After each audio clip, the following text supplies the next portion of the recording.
Welcome back to Fireside Unsolved. Before we dive into the mysteries of lost artifacts in our 100th episode of Fireside Unsolved, we want to take a moment to thank each of you for being a part of this journey with us. From our very first episode to this milestone, your support, curiosity, and passion for the unknown have fueled our exploration of some of history's most fascinating phenomena, artifacts, objects, photos, and of course, unsolved cases. We're incredibly grateful to our amazing subscribers. You are the heart of this channel. We're also happy to announce we reached the 12,000 subscriber mark. Welcome to all of our new subscribers and viewers to the channel. We're glad you're here with us. We promise you don't want to miss a single mystery, so hit that bell icon to get notified every time we uncover a new unsolved story. Here's to many more episodes, more mysteries, and more of your incredible support. Thank you for making Fireside Unsolved what it is today. Throughout human history, artifacts have served as the tangible threads that weave together the story of our past. They are more than mere objects. They are symbols of power, expressions of art, and records of the cultures that shaped our world. Artifacts hold the secrets of ancient civilizations, offer insights into human ingenuity, and connect us to the people and places that came before us. But what happens when these priceless pieces of our heritage are lost to time, vanishing without a trace?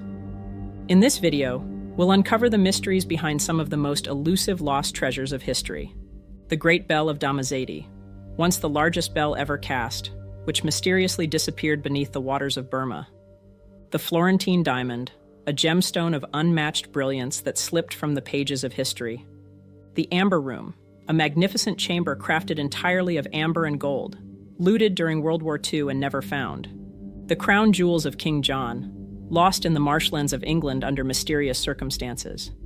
And the Imperial Seal of China, an emblem of ultimate authority that vanished, leaving a void in China's imperial history. These lost artifacts continue to capture the imagination, reminding us of the fragility of history and the enduring mysteries that still await discovery.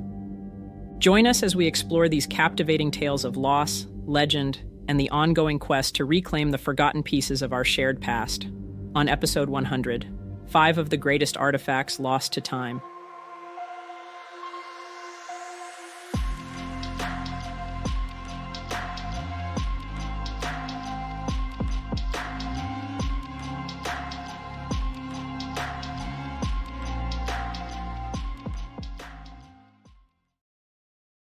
Imagine a bell so colossal, so exquisitely crafted, that its sound could resonate across a kingdom. This was the Great Bell of Damazzadi, a legendary artifact of Burma, now Myanmar, lost to history, and resting somewhere in the depths of a river, waiting to be rediscovered.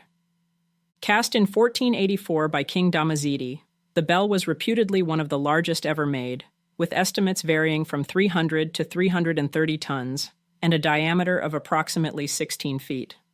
Its composition was a mix of bronze, with some historical accounts suggesting it may have been adorned with gold, reflecting the king's immense wealth and dedication to the Buddhist faith. For over a century, the Great Bell of Damazzadi stood proudly at the Shwedagon Pagoda in Yangon, its deep, resounding tones echoing across the city and beyond. It was said to be a gift from King Damazzadi to the pagoda, intended to bring peace and prosperity to his kingdom. The bell was a marvel of engineering and artistry, a testament to the grandeur of Burma's ancient civilization. However, the bell's fate took a dramatic turn in 1608 when Felipe de Brito e Nicote, a Portuguese mercenary and self-styled ruler of the region, sought to seize it. De Brito, eager to plunder Burma's treasures, believed that melting down the bell would provide a fortune in metal for his cannons. The operation to transport the bell from the pagoda to the river was fraught with difficulties. As the massive bell was being moved along the Bago River, the raft carrying it collapsed, and the Great Bell of Damazzadi plunged into the river's depths, disappearing into the murky water. The loss of the bell was a significant blow to the people of Burma, and it quickly became the stuff of legend. Over the centuries, numerous attempts have been made to locate the bell, but its whereabouts remain unknown. Some theories suggest that the bell might still be resting at the bottom of the Bago River, buried beneath layers of sediment and mud. Divers and treasure hunters have explored the river, but their searches have yielded no conclusive results. Another theory posits that the bell might have been moved or hidden by local villagers who, over time, may have decided to relocate it to protect it from further plunder. According to this theory, the bell could be in a secret location known only to a few. A third theory speculates that the bell was eventually recovered, but then lost again under mysterious circumstances. Some believe it may have been stolen by subsequent treasure hunters or destroyed during conflicts in the region. The Great Bell of Damazidi's mystery endures, captivating historians, archaeologists, and treasure hunters. Its story is more than just about a lost artifact. It reflects a time when art, faith, and ambition intersected. The bell represents a bridge to the past, a piece of history that continues to echo through the ages. As long as it remains lost, the bell will be a symbol of both the grandeur of ancient Burma and the enduring allure of forgotten treasures.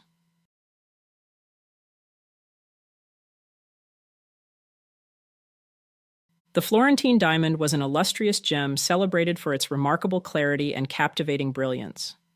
Believed to have been cut in the 15th century, the diamond's origins are still debated, but its story is one of opulence and mystery.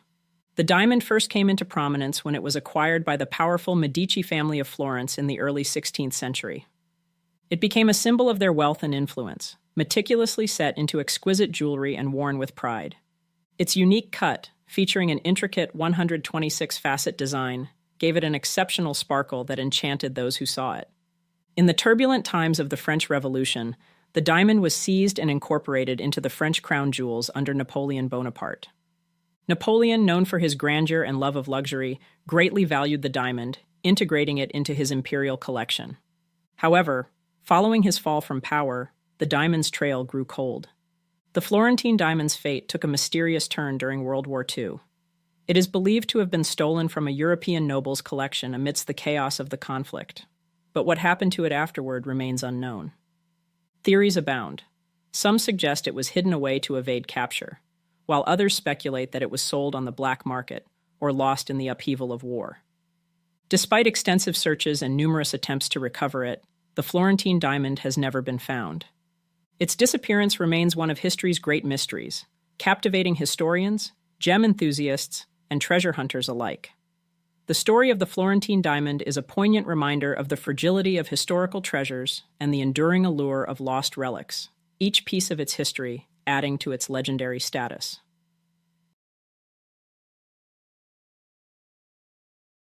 The Amber Room, often called the eighth wonder of the world, was an unparalleled masterpiece crafted entirely from amber, gold leaf, and mirrors.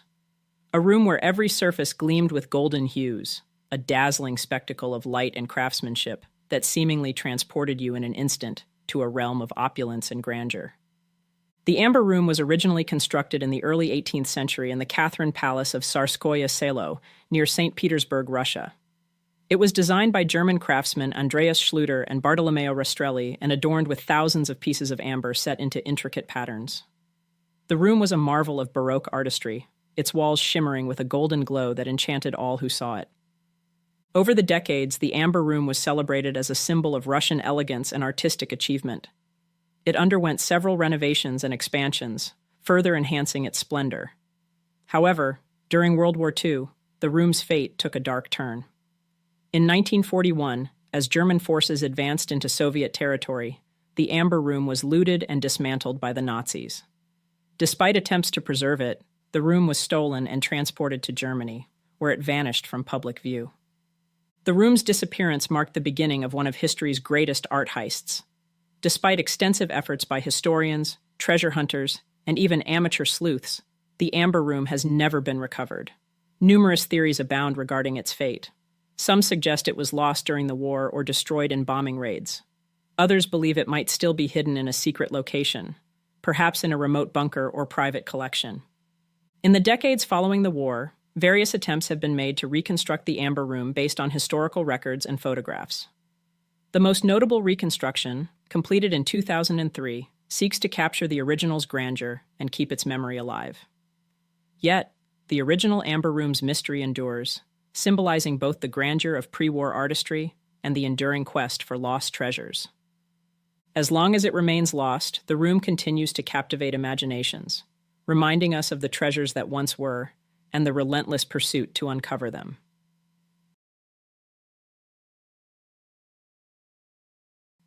There was once a collection of royal regalia so exquisite that it was said it was the embodiment of the splendor and power of medieval England. These were the crown jewels of King John, a treasure of unmatched significance that has become one of history's most elusive artifacts. King John, the controversial monarch of England from 1199 to 1216, was not only known for his turbulent reign, but also for the legendary jewels that adorned his crown. The crown jewels of King John were said to be a dazzling array of priceless gems and ornate goldwork, reflecting the opulence and majesty of the medieval English monarchy. Among these treasures were intricately crafted crowns, scepters, and other royal regalia, each piece a testament to the artistry and craftsmanship of the time. The story of the crown jewels takes a dramatic turn during the tumultuous period of King John's reign. In 1216, as the king faced mounting pressures from both internal and external adversaries, he was forced to flee from his enemies. In his desperate flight, he entrusted the precious jewels to a trusted party for safekeeping. However, their journey was fraught with peril, and as the king's forces were defeated, the jewels vanished without a trace. The loss of the crown jewels has been shrouded in mystery and speculation ever since. Historical accounts suggest that the jewels might have been hidden in the marshlands of eastern England, possibly buried to keep them from falling into enemy hands. Some believe that the treasures were lost in the treacherous terrain, swallowed by the shifting tides and muddy depths. Other theories propose that the jewels were recovered by local inhabitants and hidden in secret locations, their whereabouts known only to a select few. There are even suggestions that the jewels may have been stolen by opportunistic thieves who knew of their value. Despite numerous searches and investigations over the centuries, the crown jewels of King John remain lost. Their disappearance is a poignant reminder of the impermanence of even the most magnificent treasures.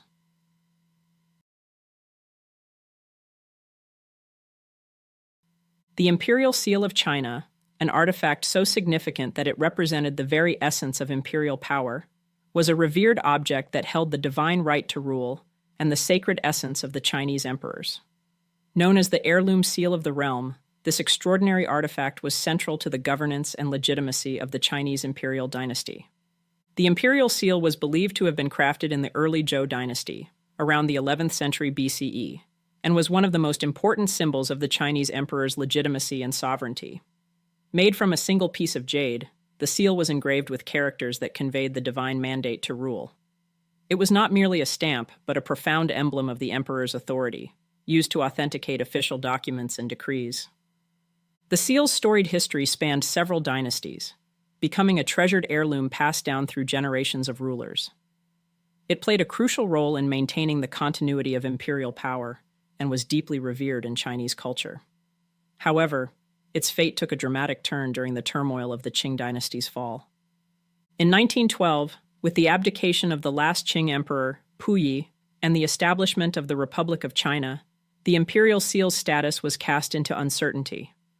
Amidst the upheaval of political change and civil strife, the seal was reportedly taken by various factions or misplaced during chaotic transitions.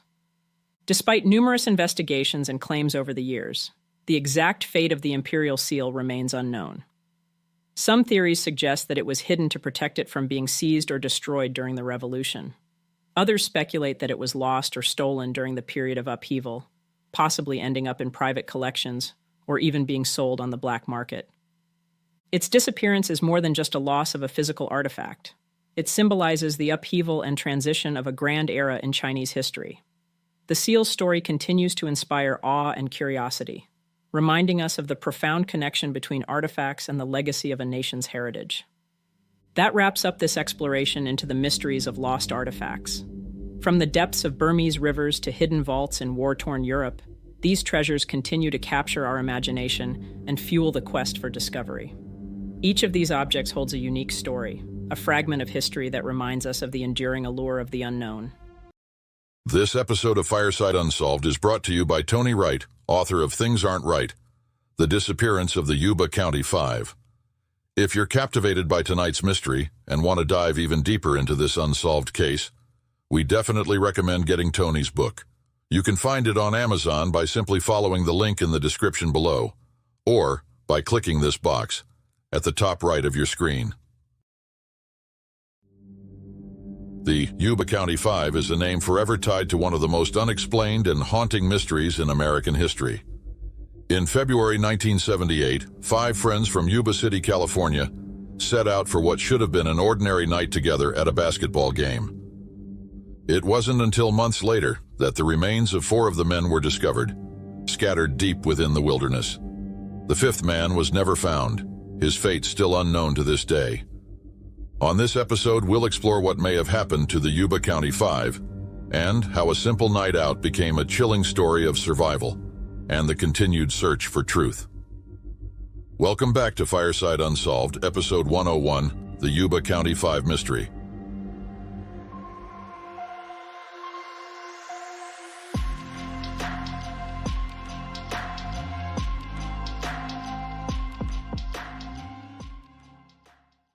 Our mystery begins on the evening of February 24th, 1978, with 5 close friends from Yuba City, California.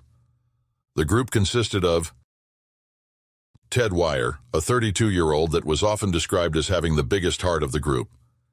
The eldest of the 5 friends, Ted was known to have a kind and gentle nature, but was fiercely protective of his friends and deeply cared for those around him. Jack Madruga was a 30-year-old Army veteran and the natural leader of the group. Known for his strong opinions and decisive nature, he was the only one with a driver's license and car. As so, he drove everyone around behind the wheel of his cherished 1969 Mercury Montego. William Sterling, a 29-year-old man that was known for his deep religious faith and dedication to his local church. Many considered him the most emotionally mature of the group, often providing a calm and steady presence among his friends. Gary Mathias, 25, was also a U.S. Army veteran, discharged due to schizophrenia. His unpredictable and complex personality set him apart, and he often stood out for his unique perspective on things. And lastly, Jack Hewitt, at 24 years old, he was the youngest of the 5 and shared a close bond with Ted Weichert. He was passionate about basketball, which brought him great joy and connected him with his friends. Actually, the 4 men, Ted, Jack Madruga, William, and Jack Hewitt, had been friends for several years, while Gary was a relatively new addition to their circle. Together, the 5 were affectionately known as the Boys. Ted, Jack Madruga, William, and Jack Hewitt all lived with intellectual disabilities, while Gary Mathias was diagnosed with schizophrenia. Despite their intellectual and mental health challenges, the men were independent adults. They worked, lived with their families, and were leading relatively autonomous lives, and they were united in their shared love for the game of basketball. They all played together on a team called the Gateway Gators, organized by a local program called Gateway Projects, which provided opportunities for individuals with mental handicaps to engage in sports and other activities. In fact, the team was set to compete in a Special Olympics basketball tournament near Sacramento on Saturday, February 25th, 1978. The stakes were high. The winning team would advance to the State Special Olympics in Los Angeles that summer, a trip that also included a visit to Disneyland. Some of the men were so eager for the tournament that they had already laid out their uniforms days in advance. On the night of February 24th, 1978, the boys were heading out to Chico, California to attend a college basketball game. Their favorite college basketball team, UC Davis, was playing an away game at Chico State University, and the 5 friends thought this might have been their last chance to see their beloved UC Davis basketball team play that season. Even with the excitement of their own basketball tournament the following day, the group decided it was worth staying up later than usual. Sometime around 6 p.m. on the evening of February 24th, 1978, the 5 friends piled into Jack Madruga's Pride and Joy, a 1969 light blue, 2-door Mercury Montego, and left Yuba City for Chico State University in Chico, California. The journey was a straightforward 50-mile drive, and the group had made this trip before without any issues. After the game, the group stopped at a local convenience store where they purchased snacks, Hostess pies, candy bars, and soft drinks. This would be the last confirmed sighting of the 5 men. As the hours passed with no sign of the boys, their parents stayed up all night, consumed with worry. Some called each other, seeking any updates on their son's whereabouts. On Saturday, February 25th, family and friends launched a frantic search across Chico and Yuba County, California, and the highways and roads between. By 8 p.m. that evening, Jack Madruga's mother had reported them missing to the Yuba County Sheriff's Department.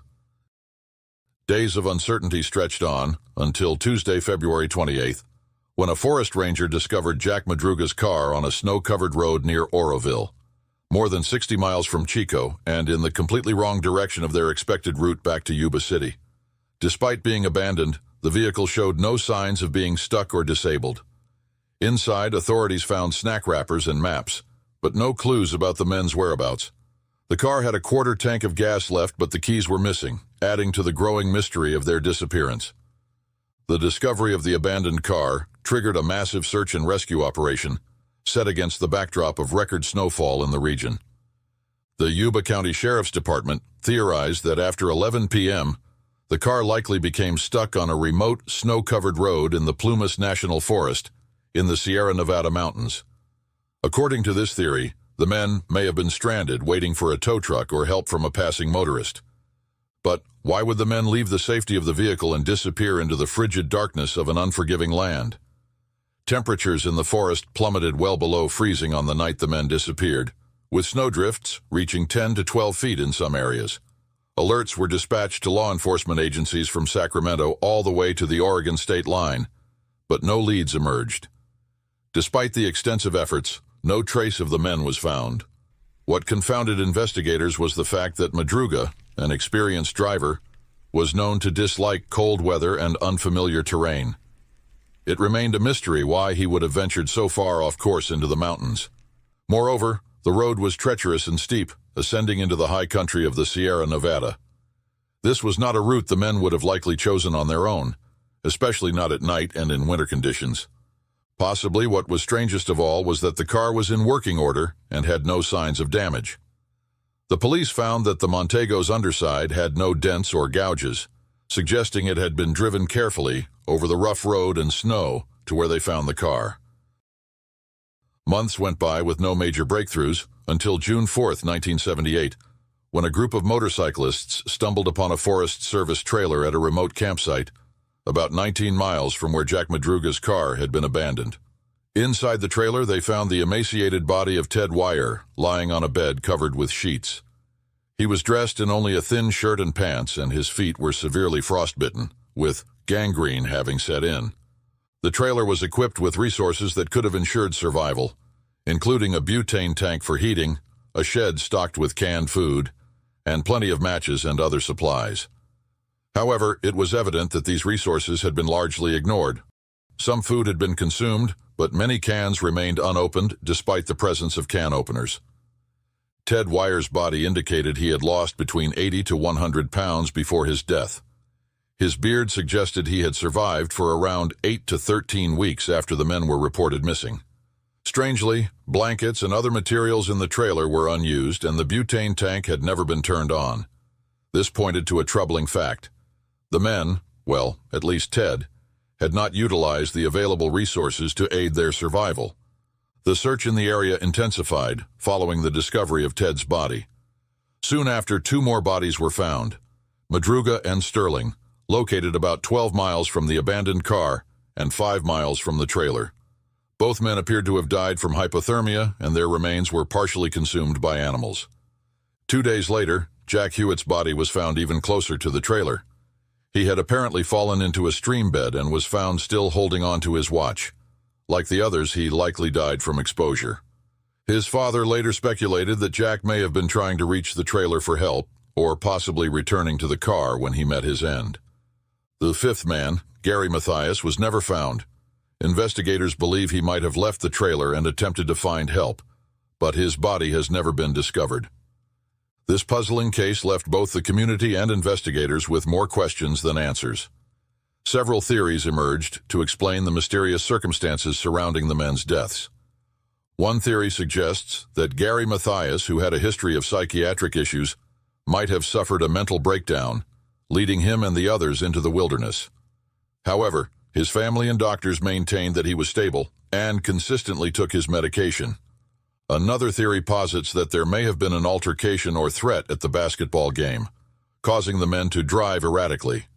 Alternatively, Some speculate they might have encountered a mysterious individual or group on the road, forcing them to flee. A more straightforward explanation is that the men got lost while attempting a shortcut home, becoming disoriented in the mountains.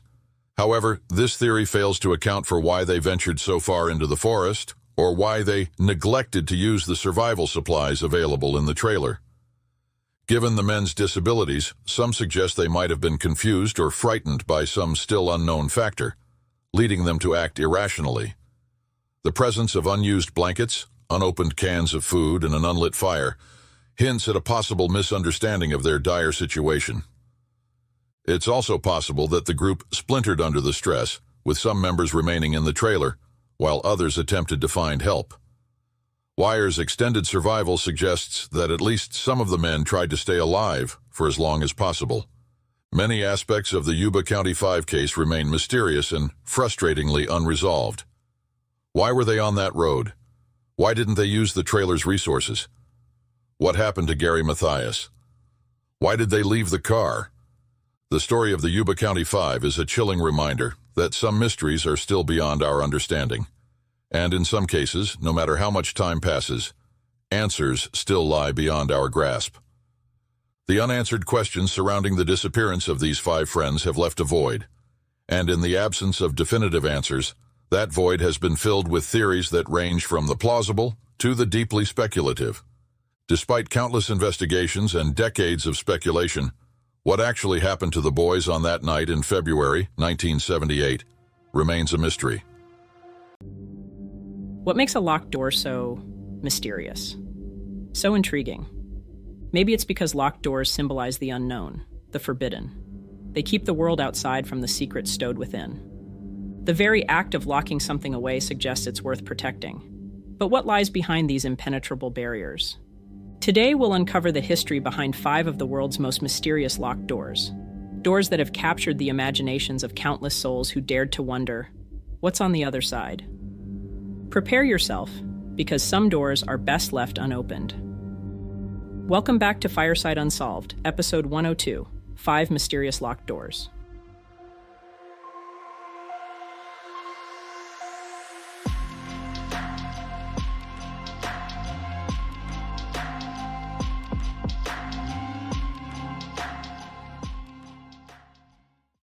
In 1974, a group of farmers in Shanxi Province, China, made a discovery that would echo through history. As they worked an ordinary field, their shovels struck fragments of clay, a piece of a human figure. Little did they know, this was merely the tip of the iceberg. Soon, archaeologists swarmed the site, uncovering a series of pits filled with thousands of life-size terracotta figures.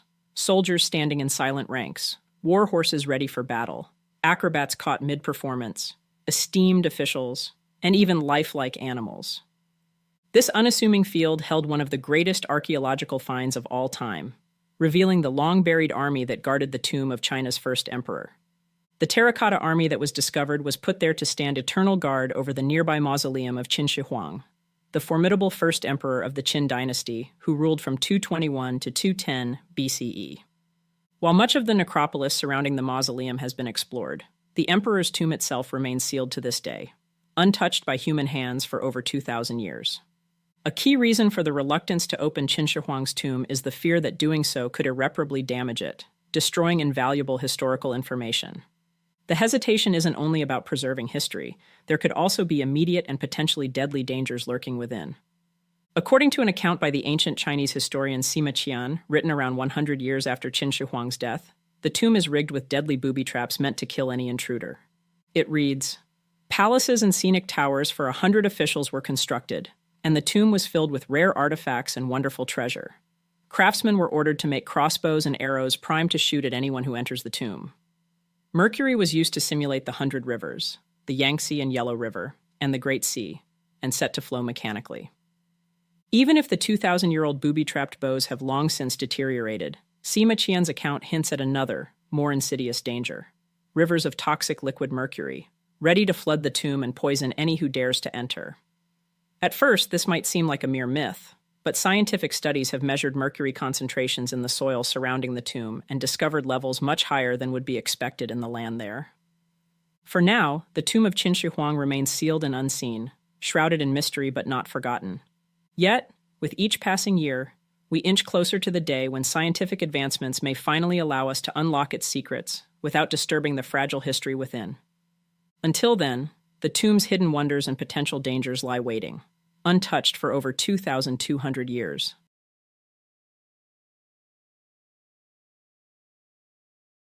The Sri Padmanabhaswamy Temple, an ancient marvel with a history stretching back to 500 BC, is located in East Fort, Thiruvananthapuram, the capital of Kerala.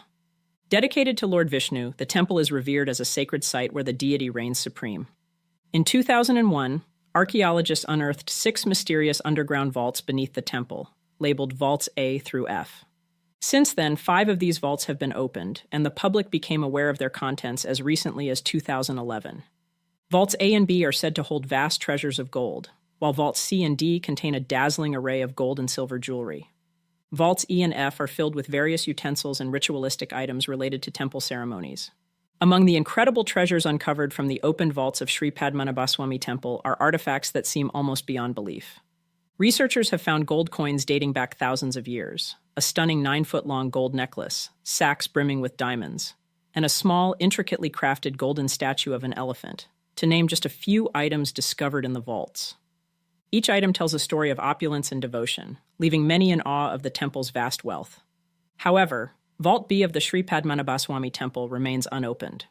The entrance is guarded by a serpent carving and an elaborate setup of 2 antechambers leading to the main vault, designed as a formidable deterrent.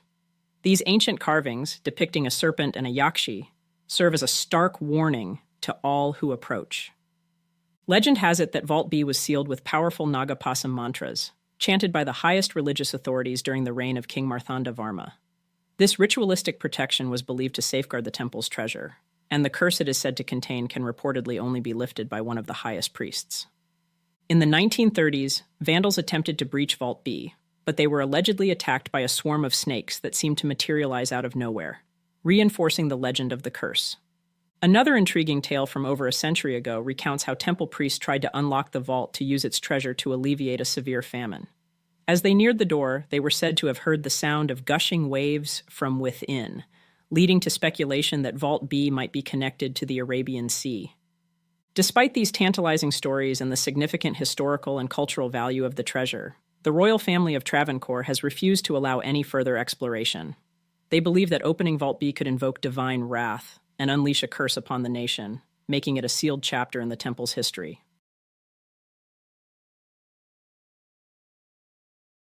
Hidden within the urban sector of Machu Picchu, beneath the area known as the Three Ports, lies a mysterious feature known as the Secret Door, a cavity sealed with a rustic wall of stones. What lies beyond this door has sparked intense curiosity and speculation for years.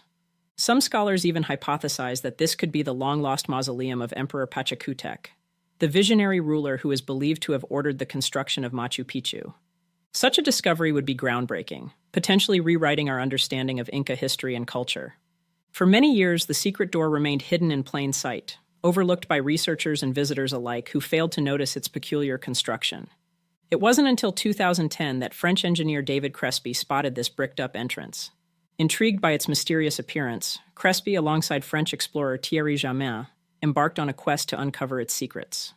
The secret door appears to have been crudely and quickly bricked up, suggesting it may have been sealed by the Incas themselves during the sudden Spanish invasion of Cusco. This theory is supported by the fact that Machu Picchu was abandoned in 1535 amid the chaos of the wars between the Incas and the Spanish conquistadors. Utilizing infrared technology and other advanced instruments, their investigations revealed a cavity-like space behind the sealed door. The data suggested that this void might function as a mausoleum, possibly holding the remains of someone of great importance, perhaps even Emperor Pachacutec himself.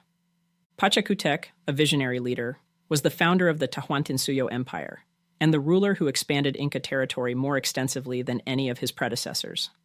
According to Spanish chronicles, including those of Pedro Sarmiento de Gamboa, Emperor Pachacutec was originally buried in the Tococachi sector, now known as the San Blas neighborhood. It is also recorded that the Viceroy Conde de Nieva ordered the transfer of Pachacutec's remains, along with those of 10 other Inca rulers, to the San Andres Hospital in Lima. Thus, according to historical records, the mummy of Pachacutec should be in Lima. However, his remains have never been found.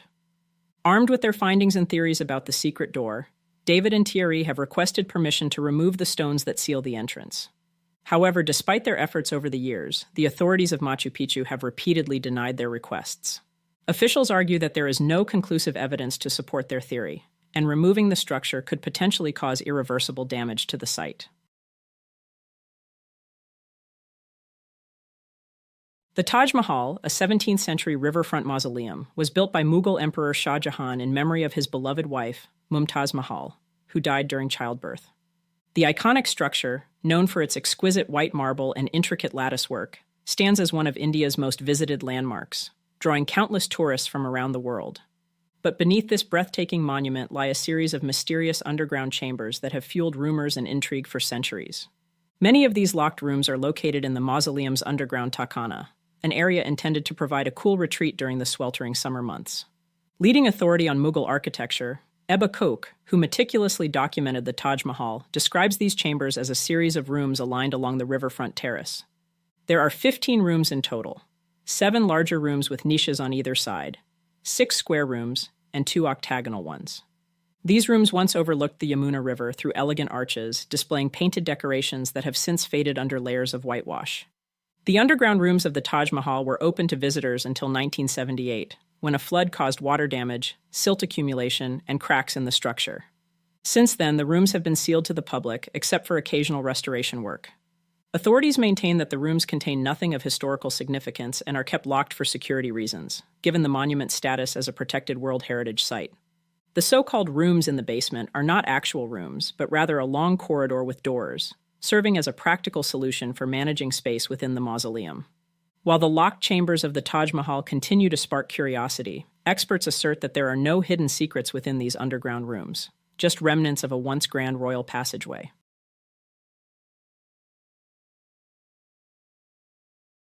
The Great Sphinx of Giza, one of the most famous monuments in the world, stands as an ancient marvel with a history of intrigue. Not only is it the largest monolithic statue globally, but it also represents a unique hybrid creature, with the head of a human and the body of a lion, an icon that draws from both Egyptian and Greek mythology. Estimated to be around 4,500 years old, this ancient monument continues to captivate scholars and tourists alike.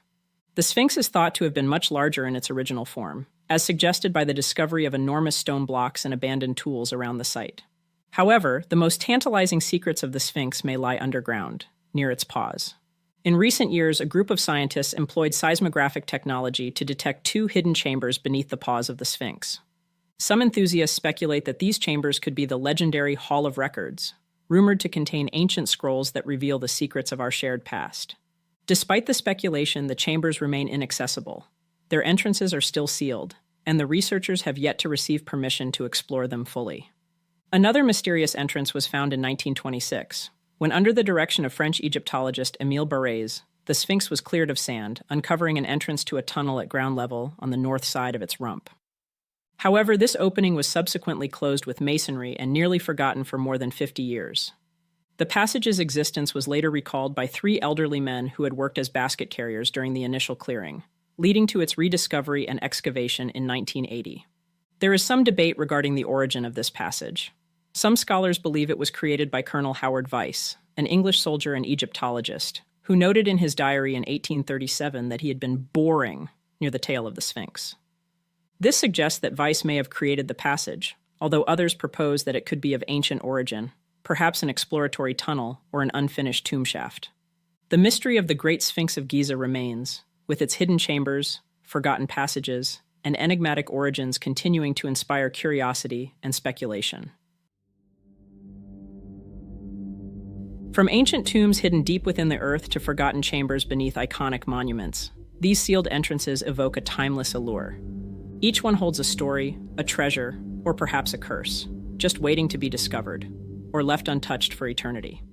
As we stand before these mysterious thresholds, we are reminded that some mysteries may never be solved, and maybe that's what keeps them so fascinating. After all, the unknown has a way of keeping us curious, inviting us to wonder what lies just beyond those doors. The ocean is a vast, mysterious, and largely unexplored world. It covers over 70% of our planet, yet we've barely scratched the surface of what lies beneath. There are still secrets hidden from us, under the waves, where sunlight fades and darkness is king. But sometimes the ocean seems to talk to us, with strange, unexplained sounds that travel for thousands of miles, defying all logic and understanding. What do these sounds mean? Where do they come from? And why do they persist, decade after decade, defying our best efforts to understand them? Today we'll take a journey into the world's oceans, exploring these mysterious sounds and the stories they tell. Prepare yourself for the unknown on Fireside Unsolved, Episode 103, 5 Mysterious Sounds from the Ocean.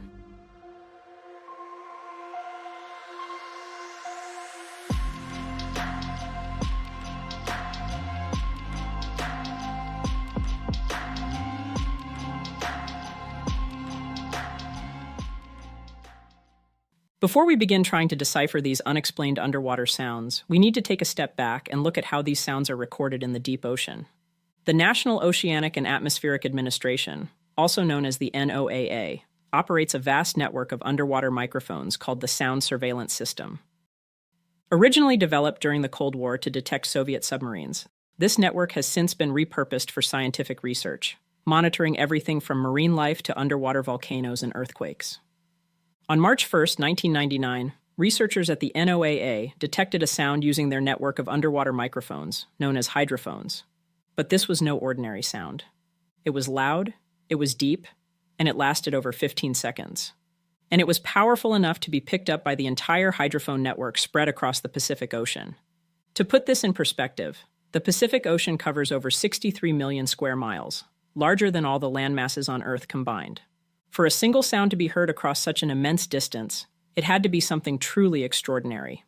The researchers named it Julia.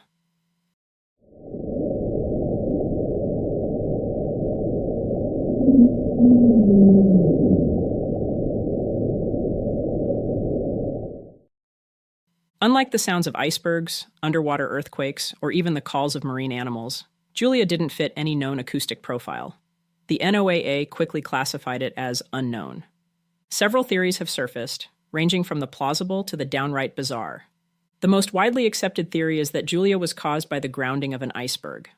When a massive iceberg scrapes against the ocean floor or collides with another ice mass, it can produce incredibly loud, low-frequency sounds. But there's a catch. While icebergs do produce loud noises, they are usually characterized by a series of short, sharp sounds, not a prolonged noise like Julia. The unique duration and tonal quality of Julia make it an outlier, even among iceberg sounds.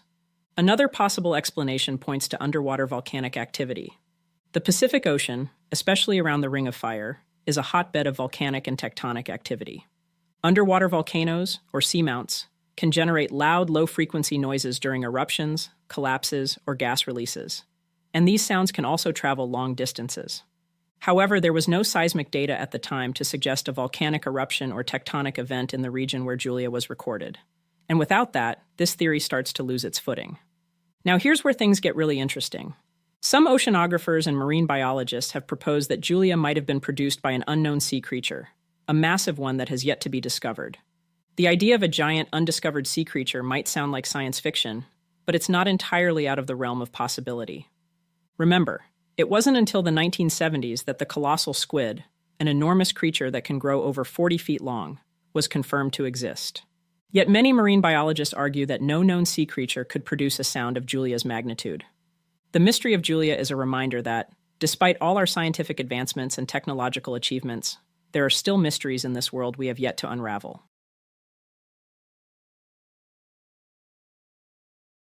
The whistle was first detected on July 7, 1997, by the same NOAA network of hydrophones that recorded Julia. But this sound was different.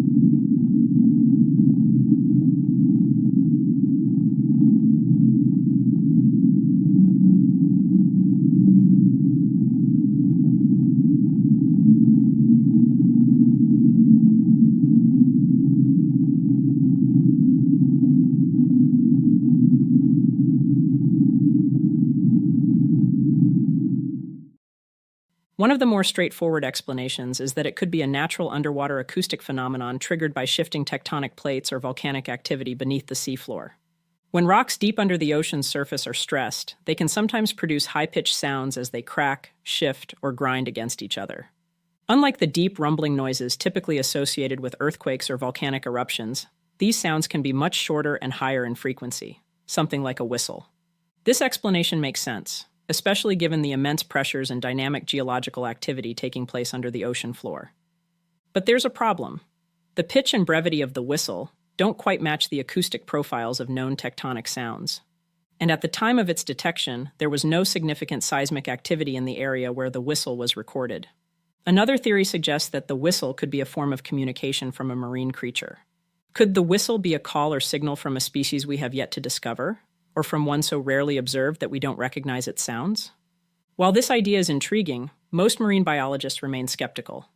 The frequency of the whistle is exceptionally high for deep-sea creatures, whose sounds typically occupy much lower frequencies to travel long distances through water. Then there's the possibility that the whistle is human-made. It wouldn't be the first time human activity has produced strange, unexplained sounds in the ocean. So where does this leave us? It's a sound that defies easy explanation and continues to baffle those who study it. Some believe it's a clue to a deeper understanding of the ocean's hidden depths. Others think it might point to a natural phenomenon we simply don't understand yet. Whatever the case, the whistle reminds us that our planet's last great frontier still holds its secrets tightly.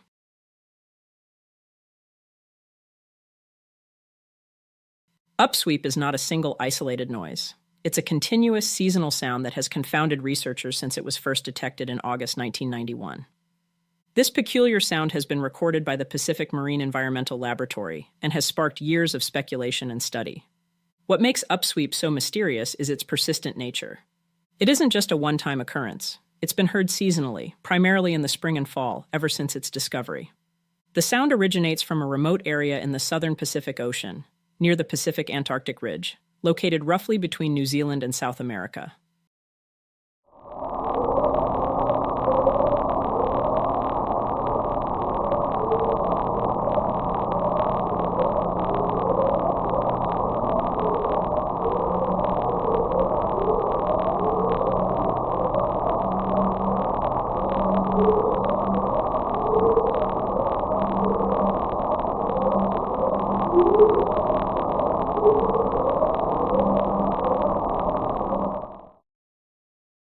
Over the years, upsweep has shown signs of fading, but it hasn't vanished entirely. Is the source of the sound slowly diminishing, or could something else be influencing its strength? The leading theory among scientists is that upsweep could be linked to underwater volcanic activity near the Pacific-Antarctic Ridge. This theory proposes that the sound is produced by volcanic vents or hydrothermal activity on the ocean floor. As the water temperature fluctuates, it could affect how sound travels through the ocean, making upsweep more or less detectable depending on the time of year. However, while this theory is plausible, it remains unproven. The fact that upsweep appears to be fading over time adds an urgency to solve this mystery.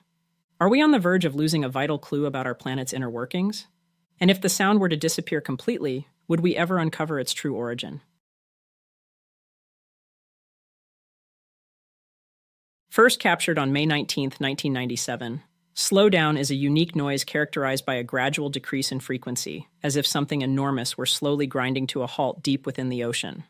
This sound lasts for about 7 minutes, and like the others we've discussed so far, was detected by the NOAA's network of underwater hydrophones in the equatorial Pacific Ocean.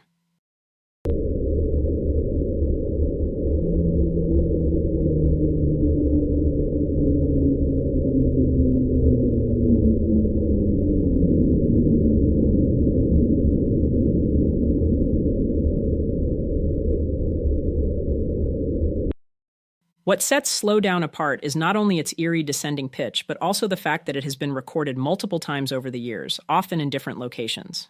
Yet no matter where it's heard, it always follows the same slow, steady shift in frequency.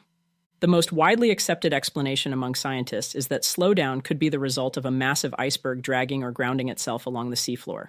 Another theory proposes that slowdown might be caused by an unknown oceanic or geological event.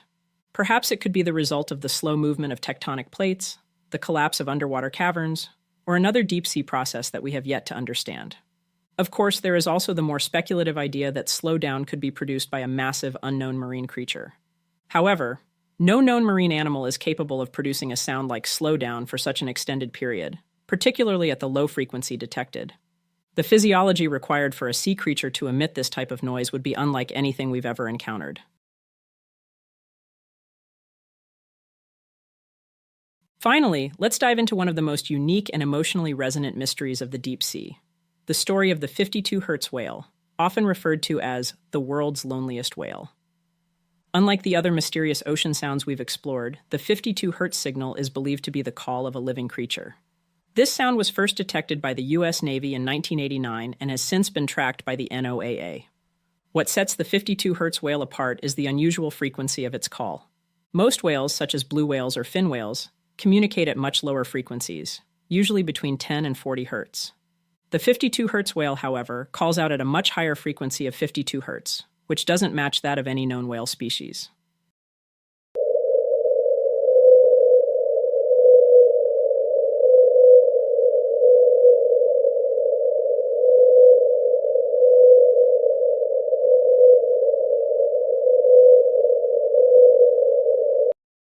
This anomaly has led to numerous theories about the whale's identity and its unique call.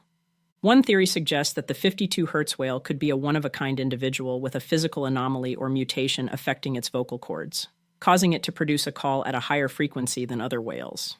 This might be due to an abnormality in its vocal anatomy, which alters the way it generates sound, much like how a person with a different voice pitch might stand out in a crowd. Another possibility is that the 52 Hz whale is a hybrid, perhaps the offspring of two different whale species, such as a blue whale and a fin whale. Hybrids can sometimes exhibit unique characteristics, and in this case, the whale's mixed genetics might have resulted in an unusual call frequency. An even more intriguing theory suggests that the 52 Hz whale could belong to a completely unknown species. Perhaps the most poignant theory is that the 52 Hz whale is a social outcast. Since no other whales seem to respond to its unique frequency, it may be calling out in vain, unable to communicate with others of its kind. This has led to the whale being nicknamed the loneliest whale in the world. Imagine a creature traversing the vast expanses of the ocean, singing a song that no one else understands. It's a profoundly moving idea, resonating deeply with human feelings of isolation and the search for connection. Despite its solitary song, the 52 Hz whale appears to be healthy. Its calls have been detected for over 3 decades, indicating that it has managed to survive and possibly even thrive on its own in the ocean. This longevity provides a glimmer of hope that we might one day learn more about this remarkable creature, perhaps even discovering others like it, or finding a way to communicate with it. These unexplained and mysterious sounds of the deep ocean continue to baffle, intrigue, and inspire us. From Julia and the whistle, to upsweep, slow down, and the poignant calls of the 52 Hz whale, these mysterious noises are reminders of just how little we know about our oceans. Each sound we've discussed today is like a piece of a puzzle, a clue to the secrets hidden beneath the waves. They call on us to explore further, to listen more closely, and to seek out the unknown with curiosity and wonder. So what can we learn from these oceanic mysteries? Maybe it's that our world is still full of surprises, that there are still frontiers left to explore and mysteries left to solve. And that, in itself, is a beautiful thing. Thank you for joining us on this deep dive into the mysterious sounds of the ocean. If you enjoyed this episode, please be sure to like, subscribe, and share it with your friends. And remember, keep your ears open, keep your curiosity alive, and always be ready to dive into the unknown. Until next time, stay safe out there. We'll see you next time. Fireside. The Appalachian Trail is renowned for its stunning landscapes, challenging terrain, and deep connection to American history. Stretching over 2,000 miles from Georgia to Maine, it offers hikers the chance to experience some of the most beautiful wilderness in the eastern United States. But beyond its scenic beauty, the trail is also home to legends, ghost stories, and unexplained mysteries that have captured the imaginations of explorers for centuries. From eerie lights that dance over mountaintops to haunted trails and ancient underground caves, the Appalachian Trail has no shortage of strange and unsettling places. In this episode, we'll take you on a journey through some of the most mysterious locations along the Appalachian Trail. Prepare to encounter ghostly apparitions, unexplained phenomena, and legends that blur the line between reality and folklore. On episode 104, 5 mysterious places along the Appalachian Trail.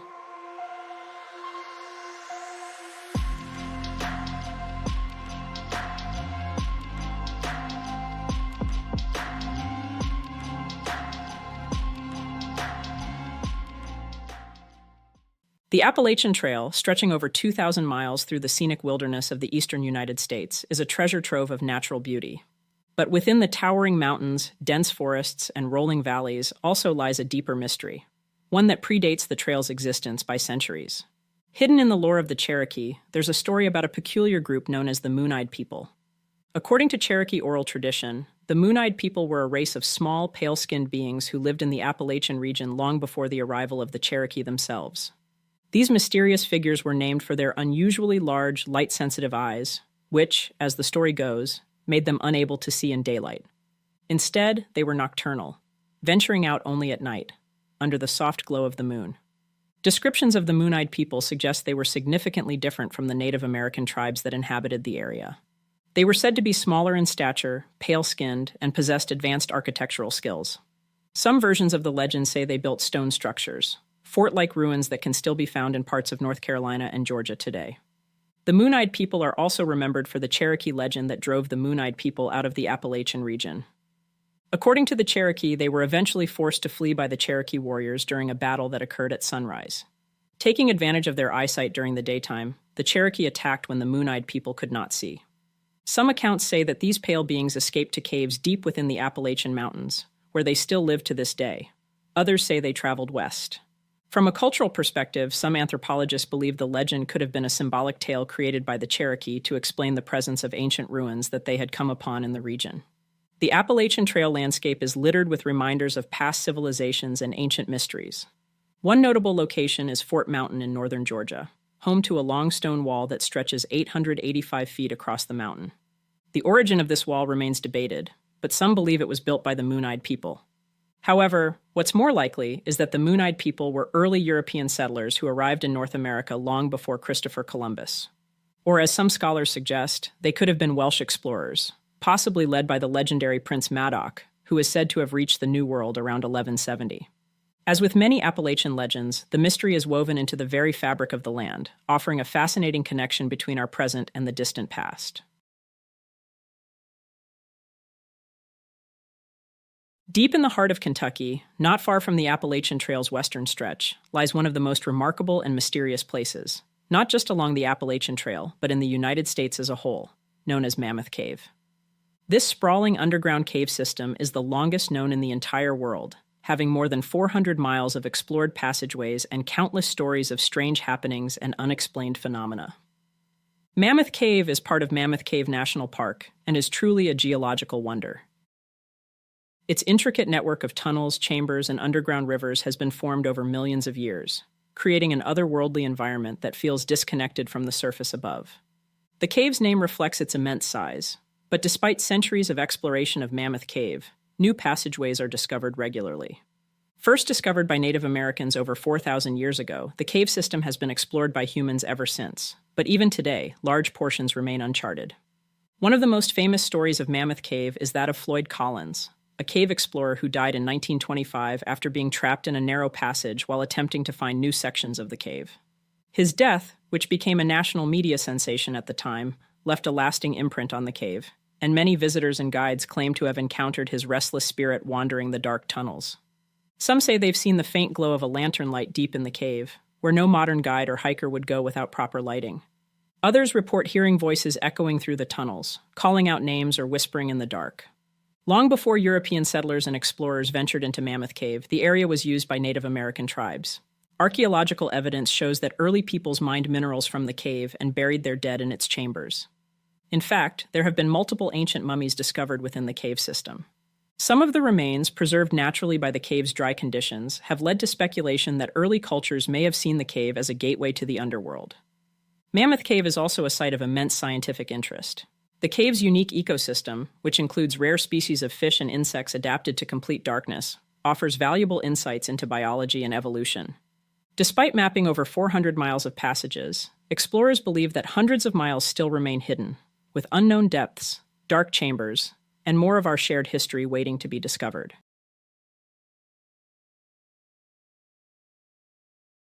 Located in the Blue Ridge Mountains near the Appalachian Trail, the Brown Mountain Lights are one of the region's most enduring mysteries. For centuries, these strange, glowing orbs of light have appeared in the night sky, perplexing hikers, locals, and scientists. Often seen flickering or floating above the horizon, the lights seem to dance in the distance, disappearing as quickly as they materialize. Reports of strange lights near Brown Mountain, North Carolina, date back as early as the 13th century. The Cherokee people spoke of ghostly lights that hovered above the mountain, associating them with spirits of long-departed warriors. Later, settlers and soldiers during the Revolutionary and Civil War periods reported similar sightings, describing the lights as flickering orbs of various colors, mostly white, red, and yellow, floating just above the treetops. One of the earliest written accounts appeared in an 1850s publication, in which a hunter described seeing mysterious lights while camping near the mountain. His description matched many others that would follow over the years, lights rising above the mountain at dusk and floating for minutes before vanishing into the night sky. The folklore surrounding the Brown Mountain lights is full of stories that seek to explain their otherworldly presence. One of the most famous stories involves the spirits of Cherokee maidens. According to legend, during a fierce battle between the Cherokee and Catawba tribes, many warriors died on the slopes of Brown Mountain. The women left behind lit torches and wandered the mountain, searching for their lost husbands and brothers. The lights seen today are believed to be the ghosts of those maidens, still carrying their torches in eternal sorrow. While folklore provides captivating tales, scientists have also sought to explain the Brown Mountain lights. One of the more common scientific explanations is that the lights are caused by natural gas emitting from the mountain. Methane or other gases from deep within the earth can rise to the surface and ignite when exposed to the atmosphere, creating the floating orbs of light. Another scientific explanation involves piezoelectricity, a phenomenon where mechanical stress on certain rocks, like the quartz, which is found in Brown Mountain, creates electrical charges, or sparks. However, no definitive evidence has confirmed any of these theories. Whether a natural phenomenon, a trick of the eye, or something beyond our understanding, the lights continue to intrigue those who are lucky enough to witness them.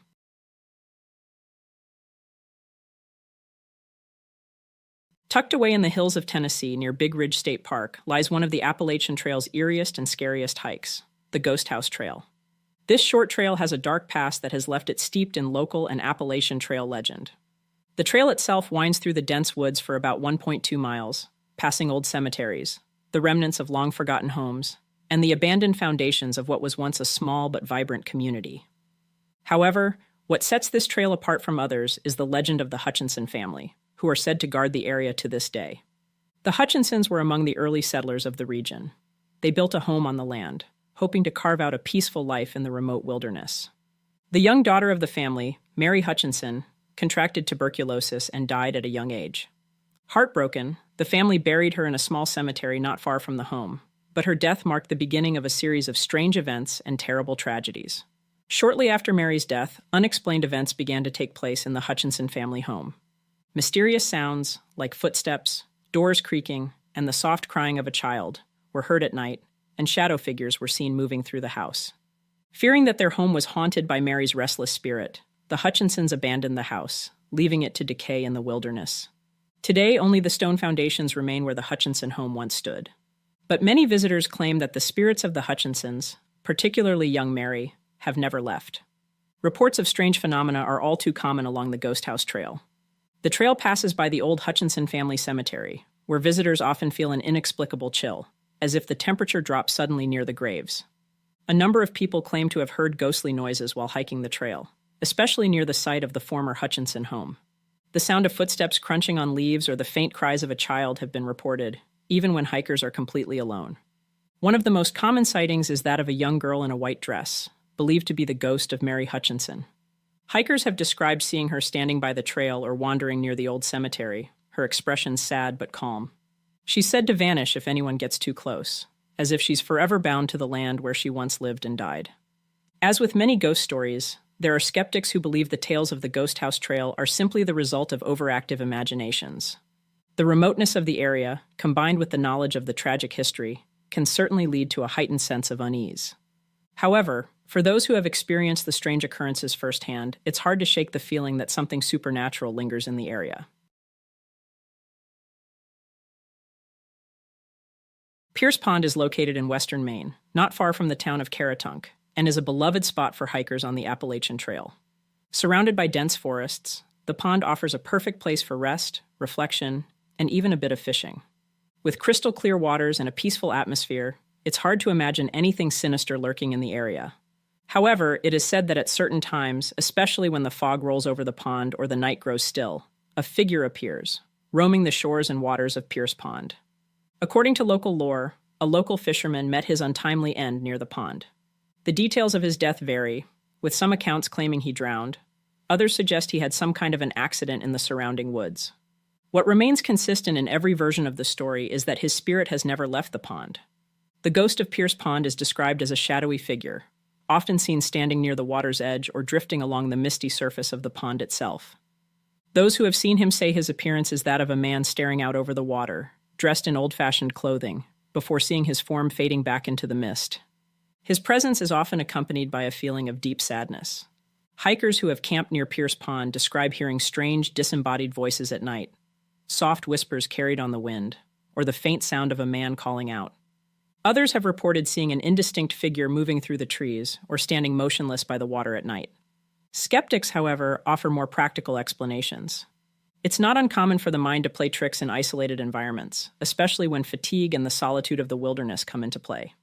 The sightings and strange sounds could be the result of overactive imaginations, influenced by the creepy environment and the sounds of unseen wildlife. So next time you find yourself near Pierce Pond, listen closely and keep your eyes on the edges of the water. You never know who or what you might see. The Appalachian Trail is not just a place for adventure. It's a pathway into the unknown, where history, myth, and mystery collide.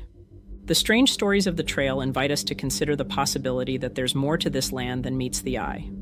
Whether it's the unexplained sightings in Mammoth Cave or the tragic spirits lingering by Pierce Pond, these tales remind us that the wilderness holds secrets, some of which may never be fully explained.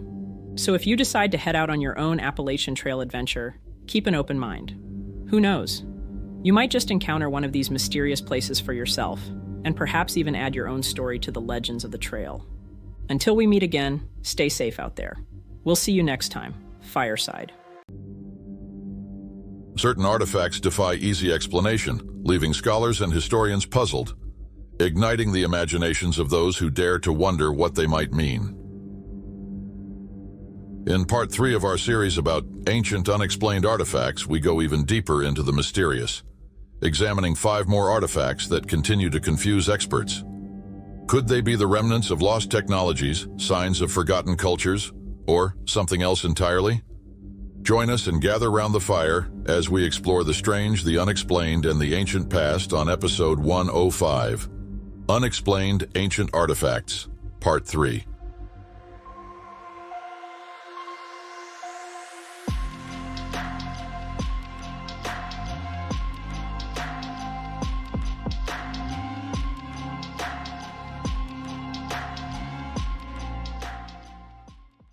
In 1972, scientists made a startling discovery at a uranium mine in Oklo, Gabon. Hidden beneath the earth lay evidence that, around 1.7 billion years ago, long before complex life existed, a natural nuclear fission reactor had spontaneously formed and operated in this region. This ancient reactor ran for hundreds of thousands of years, generating heat and performing complex nuclear reactions. But how could such a sophisticated process occur naturally without human intervention? The discovery of Oklo defied the known limits of natural science, raising questions about the true capabilities of the ancient Earth, and challenging everything we thought we knew about nuclear physics. The Oklo site is home to 16 naturally occurring nuclear reactors, each formed under a rare and unique set of conditions. These ancient reactors worked because uranium deposits, rich in fissile material, were in just the right configuration, and water served as the key ingredient. Acting like a natural moderator, the water slowed down neutrons, allowing the nuclear fission chain reaction to continue. Remarkably, when the water evaporated, the reaction would stop, only to reignite when water seeped back in. It's a natural system that mimicked the control mechanisms of modern nuclear reactors, over 1 billion years before humans ever existed. When the reactors were active, the concentration of uranium-235 was around 3%, similar to the enrichment level used in today's nuclear power plants. This higher concentration was crucial, providing the perfect conditions for a sustained, natural nuclear reaction. It's estimated that these natural reactors generated less than 100 kilowatts of thermal power, enough to sustain a slow but steady process over hundreds of thousands of years. The discovery of the reactors had profound implications for scientists. It was like finding a natural laboratory, offering a rare opportunity to study how radioactive materials migrate geologically over time. This knowledge has directly influenced nuclear waste management strategies, as the reactor's radioactive byproducts have remained largely contained within the site for nearly 2 billion years. The site is a perfect example of how, given enough time, nature can reveal to us humans the secrets of what we might call advanced technology. China has long been susceptible to earthquakes, some of which caused widespread devastation across its vast regions of the country. During the Han Dynasty, frequent tremors posed a significant challenge, particularly since there was no reliable way to detect or even understand what caused these seismic events. Without early warning systems, officials struggled to respond effectively, especially in distant regions where tremors were not felt near the epicenter of the earthquake. During the time, Zhang Heng was already renowned for his contributions to astronomy, mathematics, and engineering, and he aimed to address the problem. His goal was to develop a device capable of detecting seismic activity from afar, allowing the capital to be alerted about earthquakes even if the tremors were not directly experienced. In 132 AD, Zhang Heng invented the Zhang Heng seismograph, one of the earliest known devices designed to detect earthquakes. This remarkable invention not only showcased Zhang Heng's profound understanding of natural forces, but also highlighted ancient China's advanced technological capabilities. The Zhang Heng seismograph was a marvel of ancient engineering, celebrated for its ingenious design and functionality. The device consisted of a large bronze urn, approximately 6 feet in diameter, adorned with 8 intricately crafted dragon heads arranged around its exterior. Each dragon faced a specific direction, north, northeast, east, southeast, and so forth, representing the points of the compass. Beneath each dragon was a statue of a toad with its mouth open, ready to catch a small bronze ball held by the dragon above. When an earthquake struck, the seismic waves would trigger an internal mechanism within the urn, causing one of the balls to drop from the dragon's mouth into the toad's waiting jaws, indicating the direction of the tremor. This simple yet sophisticated system allowed observers to determine the general direction of distant earthquakes, marking a groundbreaking achievement in early seismology. What makes Zhang Heng's seismograph particularly impressive is its reported accuracy. According to historical records, during its first significant use, the seismograph detected an earthquake in a distant region of China, an event that went unnoticed in the capital. Days later, a messenger confirmed that the earthquake had indeed occurred in the exact direction indicated by the seismograph, validating the device's effectiveness. Although the precise internal mechanics of Zhang Heng's seismograph have been lost to history, modern replicas based on historical descriptions provide us with valuable insights into how the device might have operated. While it did not predict earthquakes, it offered crucial information about their occurrence and direction, potentially aiding response efforts and saving lives. In a world still contending with the destructive power of earthquakes, Zhang Heng's work proves the long-held human pursuit of understanding and mitigating the forces of nature.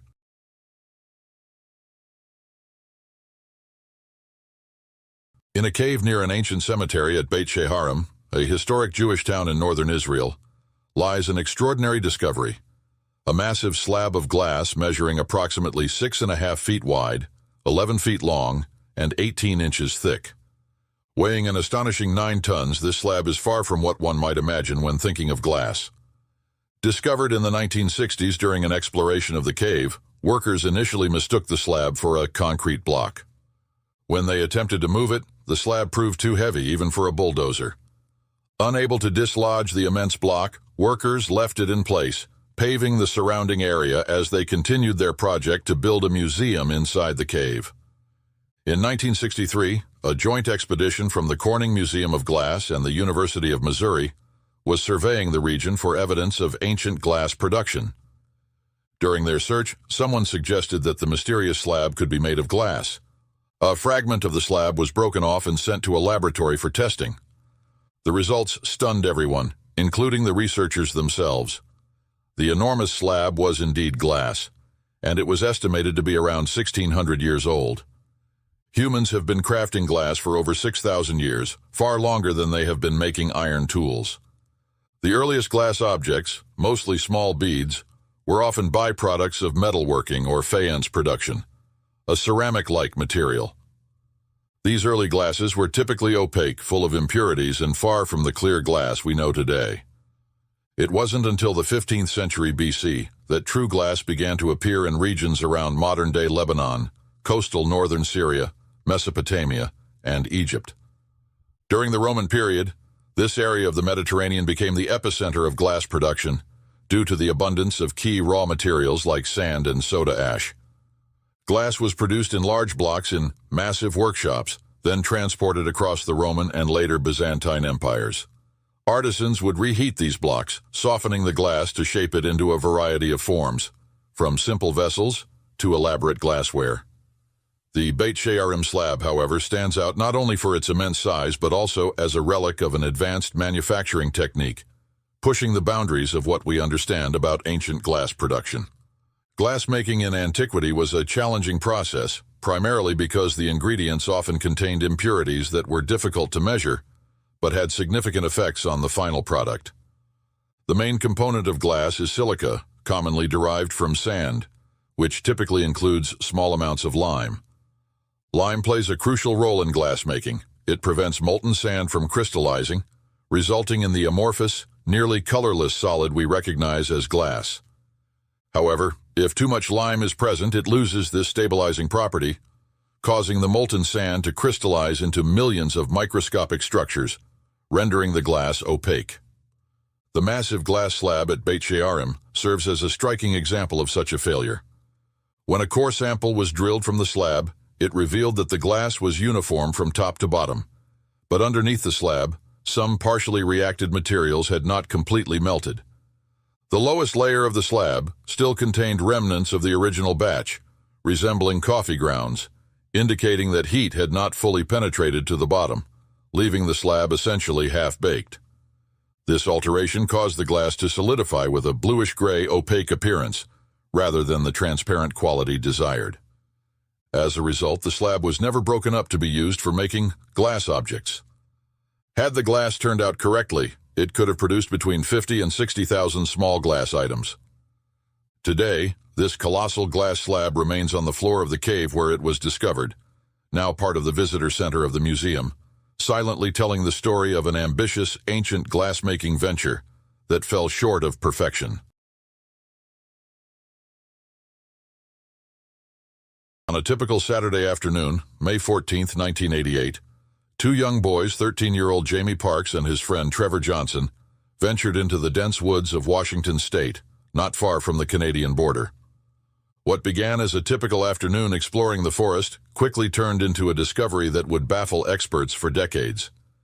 Hidden among the trees, they stumbled upon a bizarre rock covered in strange, cryptic markings, alien-like drawings that defied explanation. After the discovery, Trevor eagerly shared the news with his parents, Steve and Patty Johnson. The Johnson family was going through a tough time. Steve worked as a prison corrections officer, and Patty had recently taken a second job as a receptionist to help make ends meet.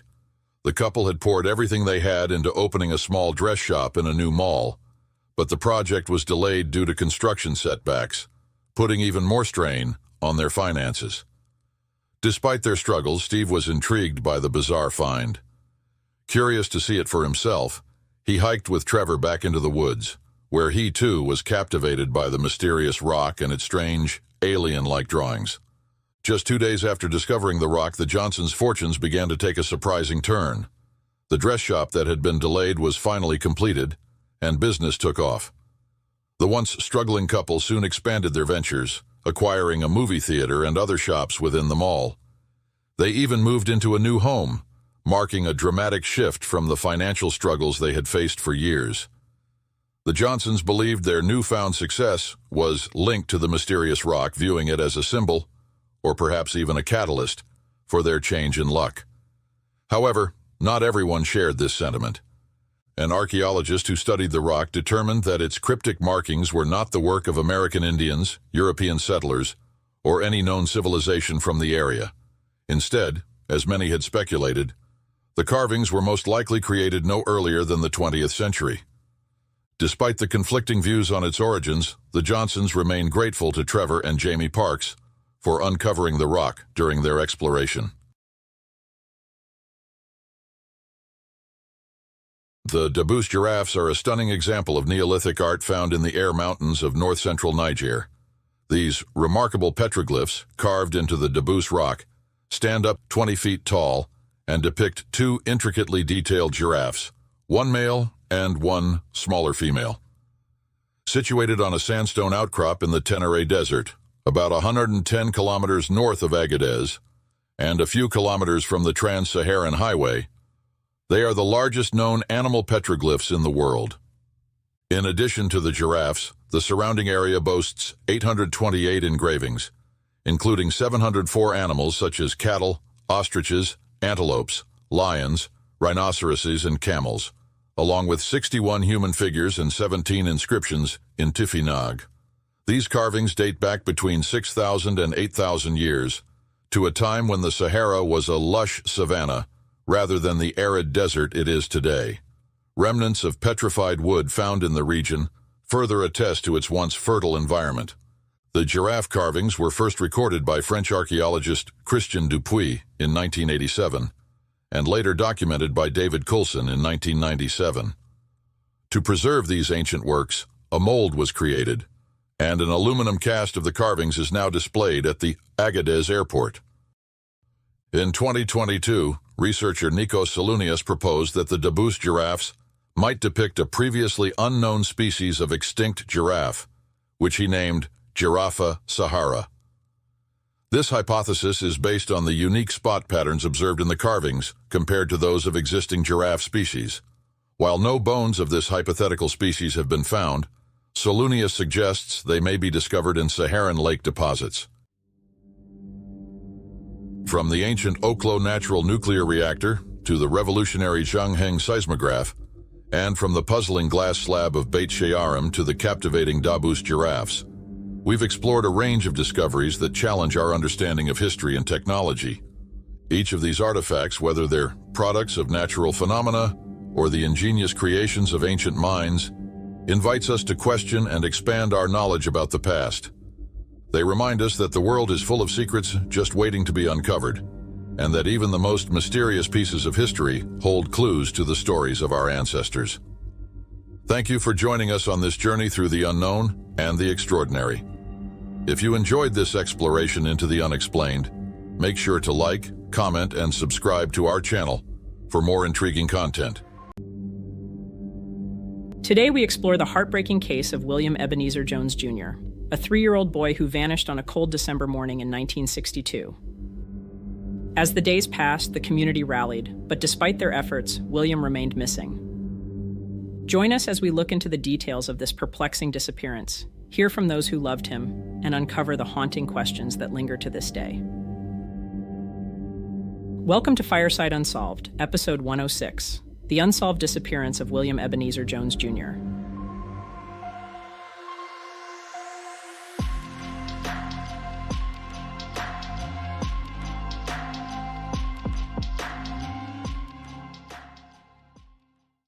William Jones was born on March 5, 1959, in Bridgeton, New Jersey, to the Jones family. His mother, Evelyn Jones, and his father, William Ebeneezer Jones Sr., raised him in Vineland, New Jersey. William was a lively toddler with bright blue eyes and oversized ears, and had a unique vaccination scar shaped like a giraffe on his upper left arm. He had an infectious love for dogs, reading, and racing his toy cars. On the frosty morning of December 17, 1962, 3-year-old William Ebeneezer Jones Jr. played outside his home alongside his sister Jill. Their mother, Evelyn, glanced out the window to periodically check on the children as she tended to her younger son and prepared lunch. With the family's basset hound and collie running around them, William and Jill embraced the chill in the air, laughing and playing together on the crisp December morning. Wearing his light blue or gray snowsuit, decorated with a navy collar and silver buttons and matching hat, William's outfit was appropriate for the occasion. His tan high-top shoes crunched against the snow, and a dime from his mother sat in his pocket. It seemed like a typical bustling day in the lead-up to Christmas. William's father had already left for his shift at the New York Shipbuilding Company in Camden, and the family had spent the morning running errands, including a haircut for William and a quick stop at the bank. Around 11:45 a.m., a neighbor saw William playing alone and suggested he head back home. A little later, at approximately 1 p.m., a knock was heard on the door of the Jones household. She opened the door, only to find her 2-year-old daughter, Jill, standing there alone, clutching a plastic potted poinsettia. In a voice tinged with confusion and fear, Jill said that she had gotten it from William and whispered something that would terrify Mrs. Jones. The boogeyman took William. A wave of panic surged through Evelyn as she rushed from the house, her heart racing as she dashed up and down the street calling out for her son. Strangely, in the midst of her frantic search, a stranger in a green car approached her and asked, "Are you Mrs. Jones?" Evelyn was too overwhelmed to respond. She didn't recognize him and didn't bother to ask his name or why he was looking for her. With dread creeping in, Evelyn knew she had to report her son's disappearance to the police, plunging the family into a nightmare that would change their lives forever. The family quickly discovered that along with William, their beloved basset hound, Baby, was also missing. Baby was eventually found a short distance from home, drenched and shivering, but still, no sign of William. Meanwhile, neighbors rallied together, launching a desperate search that would stretch over 4 agonizing days. Hundreds of police officers, firefighters, National Guard troops, and volunteers scoured the area, united by a single goal: to find William. Emergency services were mobilized, combing through the dense woods and swamplands surrounding William's home, while the nearby Maurice River was searched meticulously. 2 Navy helicopters soared overhead, scanning the landscape from above. Bloodhounds from Philadelphia were brought in, their keen noses trained to pick up William's scent. But as they reached the vicinity of the family home, their search faltered. The area had been trampled by family, neighbors, and the authorities.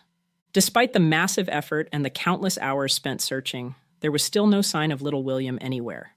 The reality hit them like a ton of bricks. William had disappeared, leaving a community on edge and a family shattered. William's disappearance sent shockwaves through the city, sparking fear and anxiety that echoed far beyond Vineland. The story captured national headlines, but for William's parents, the nightmare felt all too real. They moved away shortly after, distancing themselves from the memories of losing their son. William's father turned to alcohol, and the family became increasingly silent about their missing son. As a result, Mr. and Mrs. Jones became fiercely overprotective, determined to shield their remaining children from any potential horrors of the world. One of the early lines of investigation centered around the plastic poinsettia that Jill had come home with on the day William went missing. Rumors swirled that someone had been selling the flowers around the neighborhood just before William vanished. However, it was later revealed that the poinsettia had simply come from a neighbor's trash and had been passed around by local children. This led investigators to their first theory, with trash collection scheduled between 1:30 p.m. and 2 p.m. on the day of William's disappearance. Could he have crawled into a trash bin and been discarded like the trash inside? Determined to leave no stone unturned, investigators questioned the trash collectors, who insisted they hadn't seen the boy and would have noticed if he had been emptied into the truck. Still, the possibility lingered, prompting a search at the local landfill for any sign of William. Yet despite their desperate efforts, the search yielded nothing. The Jones family, seemingly with nowhere else to turn amid the uncertainty of the investigation, sought the help of a local psychic. The psychic claimed that William was still alive. She told a story suggesting he had been abducted by a man whose wife was spiraling into a breakdown after the death of her own toddler. According to her, William had been taken to a remote Amish community in Pennsylvania, where he was being raised by a new family. Yet investigators remained skeptical. They believed that as William grew older, he would naturally have memories of his true family and would eventually reveal his identity. In 1964, the case took another twist when a different local psychic entered the scene. This one insisted that William had been struck and killed, not by malice, but by accident. The psychic said that a panicked individual buried William in a nearby area to conceal the tragedy. The psychic provided investigators with a detailed description of the man's car and appearance, further complicating the mystery. While the theories of what happened to William varied, the pain for the Jones family remained constant as they clung to the hope that one day they would uncover the truth about what happened to their beloved boy. Years later, in a desperate search for answers, William's sister Jill was placed under hypnosis, hoping to unlock buried memories from the day her brother disappeared. Under the trance, she recalled a vivid scene: holding hands with William as two men fought near an oil drum fire at the Palace of Depression, a peculiar landmark close to their home. I remember running, and eventually I could see the door to my house, she recounted. Authorities extensively searched the area, theorizing that William might have wandered inside or even been struck by a car and hidden there. In the aftermath of his disappearance, Jill experienced haunting dreams about her brother. It's like he's on the other side of a brick wall and he's calling me. I have to find a way to get to him. I still say I'm going to find him. William's disappearance was entered into the National Crime Information Center system, and Jill provided a DNA sample, holding on to the hope that one day the truth will emerge. Despite hundreds of leads and tips, no body was ever found, no arrests made, and no credible sightings reported. Somebody has to know something. I really do believe that, said retired Vineland Police Sergeant Patrick Dougherty. Until I see a body, I'm not going to rule out that he's alive. As time went on, it became widely believed that William had been abducted, rather than simply wandered off. Yet despite the exhaustive search and extensive investigation, he has remained missing. Jill is now the last remaining member of William's immediate family. On top of a cabinet in her home rests an urn containing the ashes of her mother, father, and younger brother. When someone dies, you know where they're at, she reflected, her voice breaking. But with Billy, you don't have an answer. Anyone with information about the disappearance of William Ebeneezer Jones Jr. is asked to call the Vineland Police Department at 856-691-4111.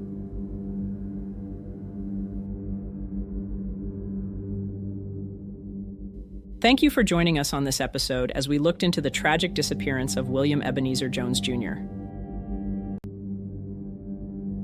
Nearly 4 decades ago, on a warm summer morning in 1984, the life of a young woman was violently cut short. Judy Weichert, full of promise and loved by many, was brutally assaulted, beaten, and murdered, a crime so horrific that it shocked the Oklahoma City community to its core. But as days turned into weeks, and weeks into years, the case slipped further into the shadows, leaving her family and friends grasping for answers that have never come. The unsolved murder of Judy Weichert has haunted not only her loved ones, but also the investigators who never found her killer. It remains a mystery, buried beneath the weight of time, with no new leads, no closure, and no justice. But even as the decades stretch on, the echoes of that fateful day have not faded. The question still hangs in the air. Who killed Judy Weichert, and why have they never been brought to justice? Welcome to Fireside Unsolved, Episode 107, The Unsolved Murder of Judy Weichert.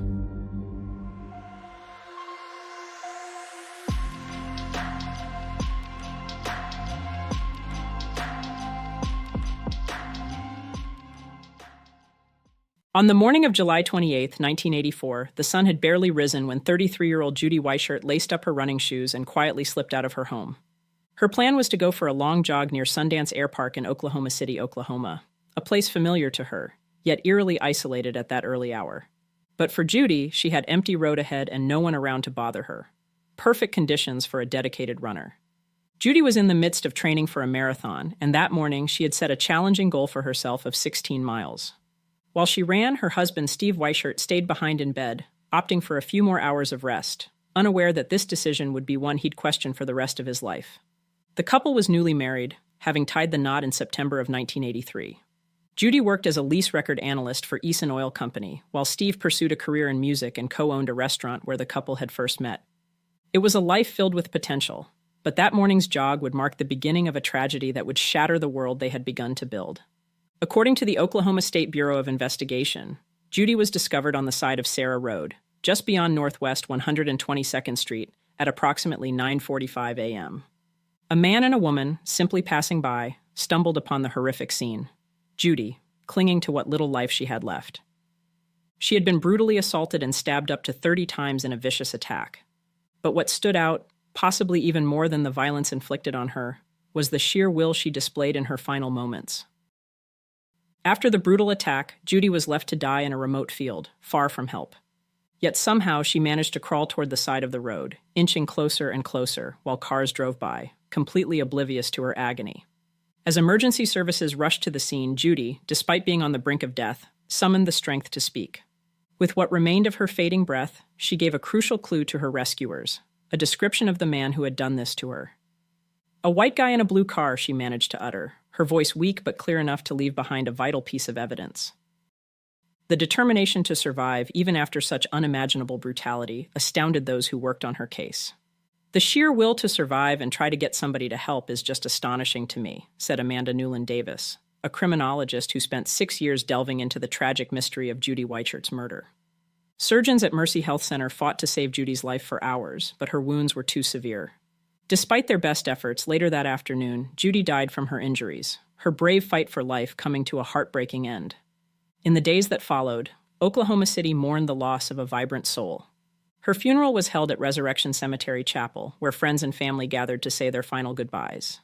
Judy was laid to rest in a quiet, peaceful corner of the cemetery. Her husband, Steve, had a marble headstone placed at her grave, etched with the words, "My Golden Runner," a tribute to the passion that had once filled her days. The headstone depicted a female runner, a symbol of Judy's spirit, alongside an armadillo, a creature Judy had a fondness for, immortalizing her love for both nature and movement. As Judy was being laid to rest, another process began simultaneously: the search for the person responsible for the brutal act of violence that had claimed Judy's life. The police wasted no time, and the Oklahoma City Police Department quickly took the lead, forming a special task force dedicated to solving the case. Their first move was to issue a region-wide alert, warning women to avoid jogging alone for the time being. A reward was offered for information leading to the arrest and conviction of Judy's killer, with a deadline set for October of the same year. Everyone believed the case would be solved swiftly, justice would be served, and life could return to normal. But it didn't. One of the first suspects questioned by police was Judy's husband, Steve Weichert. As the husband and last person to see her alive, suspicion initially fell on him, a scenario all too common in cases like this. But he was quickly cleared of any involvement. With Steve dismissed as a suspect, investigators turned their focus elsewhere. They scoured the community for leads, hoping the killer would be someone close by, someone whose capture was only a matter of time. For a while, phone calls poured into the task force as tips and sightings of potential suspects were reported. The hope of solving the case remained high in those first crucial months. But as time passed, the flurry of early activity slowed, and the once-strong task force dwindled. As the first anniversary of Judy's murder came and went, only 2 investigators remained working the case. The killer remained free to walk the streets, and a community was left with the unnerving reality that justice might never come.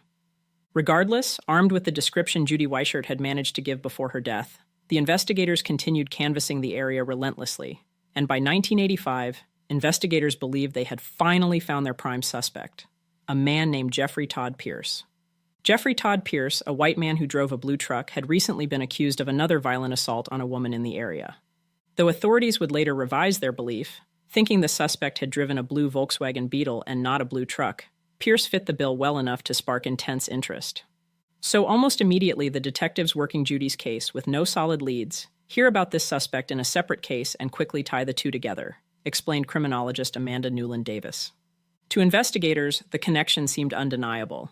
At the time of the trial, the forensic expert working on the case, Joyce Gilchrist, testified that she believed a hair left at the crime scene of Pierce's 1985 assault also matched a hair found at the scene of Judy's murder.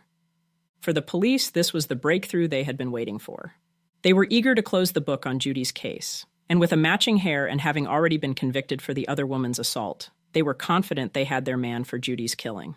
Amanda Newland Davis said, "They really wanted him for Judy's case and in fact told everybody that was asking the question, 'Hey, what's going on with Judy's case?' that they didn't need to worry about it. They said he'll be in prison for the next 60 years on this other case." And with that, many within the department felt certain the long nightmare was over.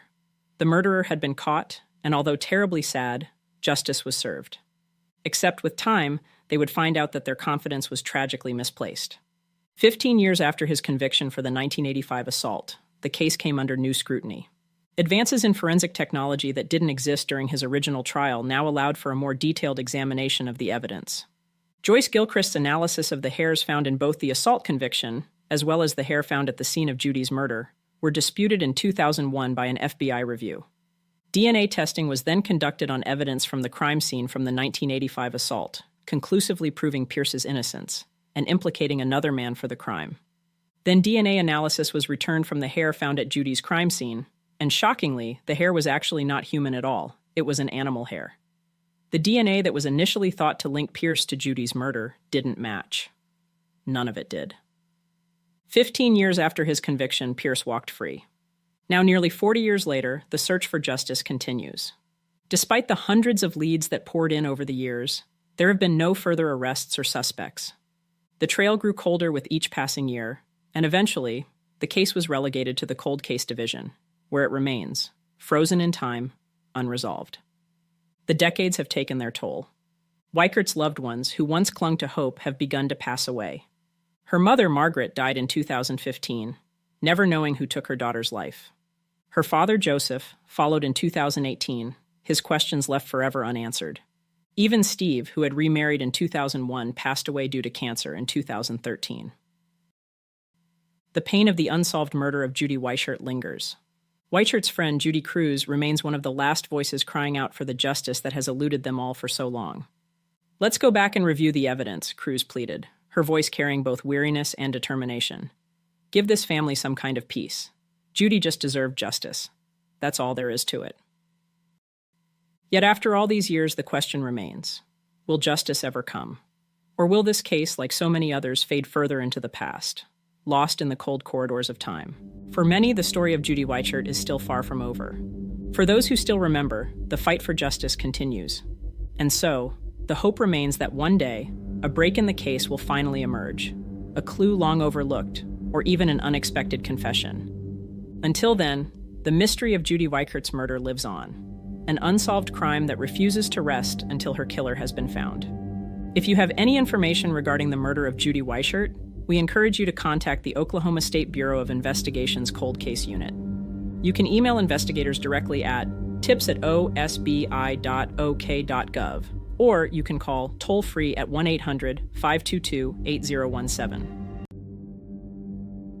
Imagine standing in an art gallery where each painting is whispering an unsettling secret, a hidden meaning just under the surface. In the world of art, some paintings go beyond simple brushstrokes on a canvas. Some paintings seem to stay with the viewer long after they've looked away. These works of art don't simply depict the imagination of the artist. They conjure emotions, challenge reality, and leave behind a strange feeling, a hauntingly odd presence that lingers in the mind. Today, we'll look at Redon's Haunting, the fragmented faces made of fruit in Giuseppe Arcimboldo's surreal portraits. Edvard Munch's iconic The Scream, as if the painted figure's terror could leap off the canvas and consume the room. The Arnolfini portrait, full of cryptic symbols that have confused art historians for centuries. And finally, the sadness of Picasso's The Old Guitarist, hints at a sadness far deeper than a brushstroke can express. Each of these works of art leaves us with one burning question. What do they really mean? The answers may surprise you, or leave you questioning everything you know. Today on Fireside Unsolved, we'll look into the world of mysterious paintings, where nothing, almost nothing, is as it seems. This is Fireside Unsolved, episode 108, 5 Strange and Mysterious Paintings in History.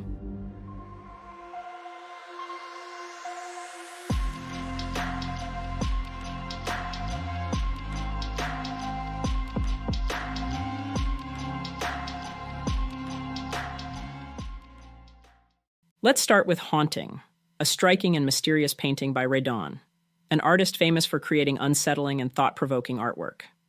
This lesser-known piece perfectly captures Redon's interest in the darker side of human emotions.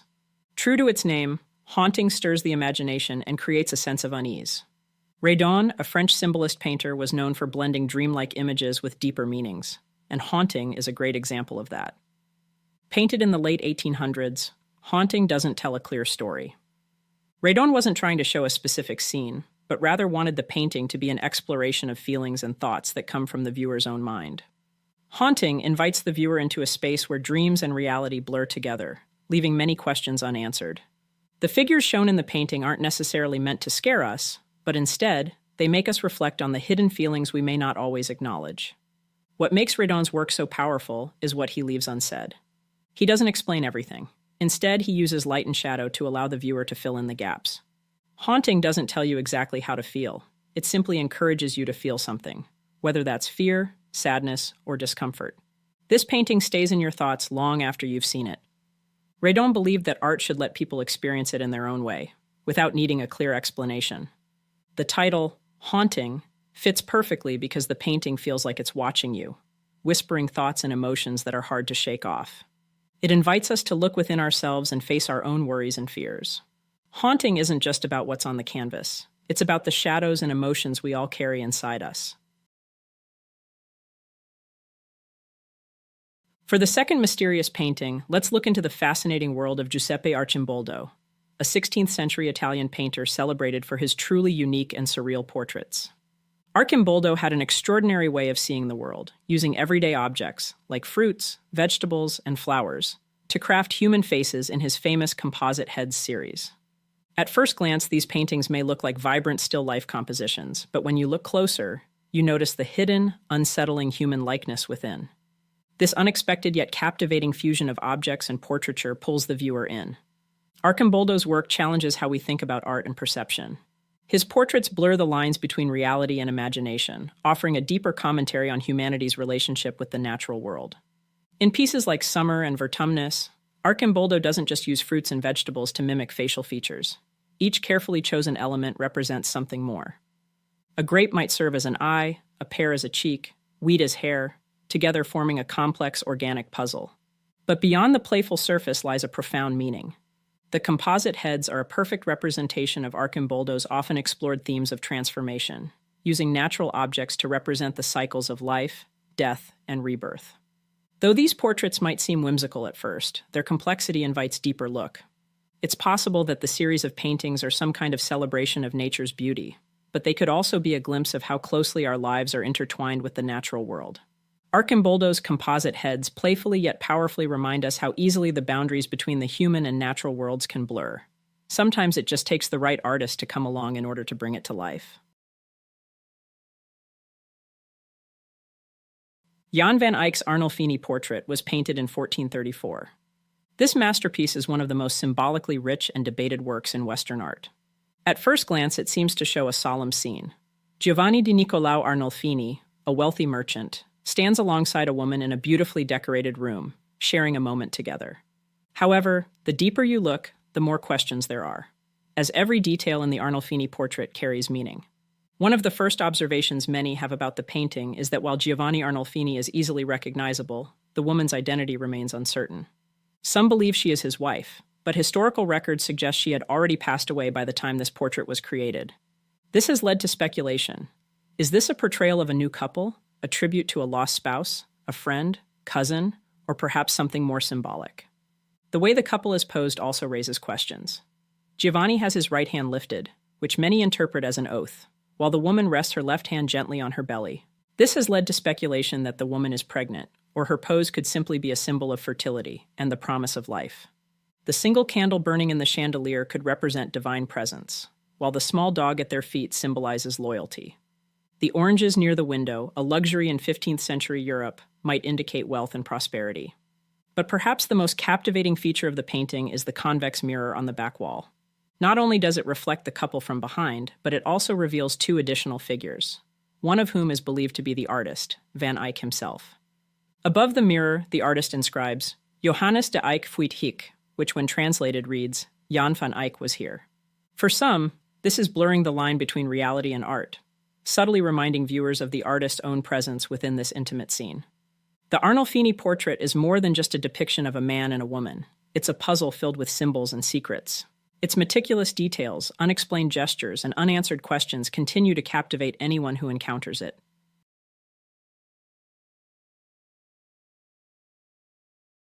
Edvard Munch's The Scream is one of the most iconic and unsettling images in art history.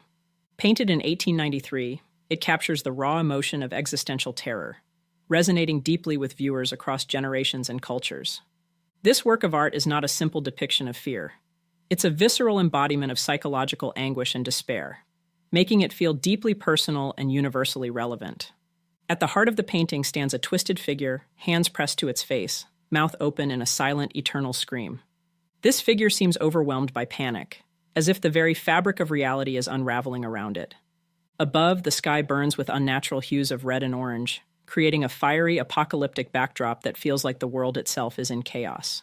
The bridge acts as a boundary, separating the screaming figure from the swirling, turbulent landscape behind.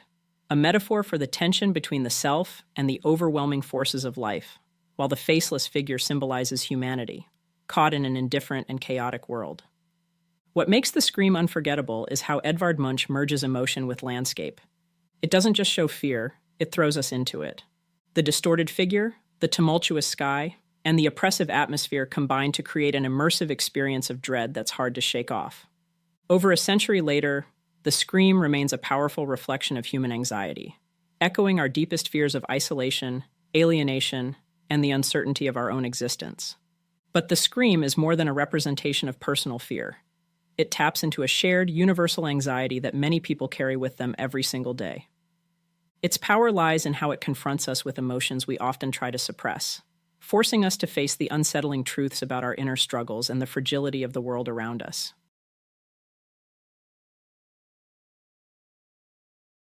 Pablo Picasso's The Old Guitarist, a haunting and emotional painting that captures the deep feelings of loneliness and despair. Created in 1903 during Picasso's Blue Period, a time marked by personal loss and poverty, this work is dark and somber, featuring a palette of blues and grays. In the center of the painting, we see an emaciated elderly man, hunched over his guitar, eyes closed, as though the music is the only solace in his otherwise desolate world.